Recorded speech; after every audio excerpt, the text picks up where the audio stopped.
Welcome to the Top 5 Auto Advice.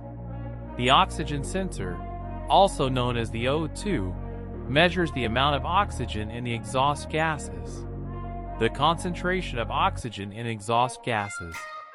The amount of fuel burned inside the combustion chamber is directly proportional to this value. The oxygen sensor can actually tell the ECU by measuring the oxygen, the engine's air-fuel ratio. Now consider the air-fuel ratio, or the air-to-fuel ratio inside the combustion chamber, is crucial for both engine performance and emissions, and it must be constantly monitored to ensure that it is in the proper position. There are two types of oxygen sensors: broadband and narrowband. Narrowband sensors can detect whether the engine is running lean or rich. The oxygen sensor, despite its small size, is a fairly complex device. The quantity of oxygen, a voltage produced by the sensor, is measured at the sensor tip.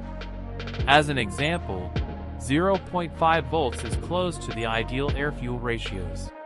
On the other end of the spectrum, we can find both too rich and too lean. So what the ECU will do is either increase or decrease the amount of fuel injected in order to achieve the desired air-fuel ratio. Most catalytic converter-equipped vehicles will now have at least two oxygen sensors. One will be installed before and one after the catalytic converter. Failure symptoms can range from barely noticeable to extremely visible. Even if the symptoms are subtle, the vehicle will almost certainly fail an emissions test. Now, if it's noticeable, it'll be very noticeable. The engine will run rough, especially in more modern vehicles that rely heavily on the oxygen sensor. Modern cars can even refuse to start the engine if the sensor fails completely. It's a great idea if you already know you have a bad oxygen sensor. Even if the vehicle is running fine, it should be replaced as soon as possible, because an overly rich running condition can cause your catalytic converter to fail.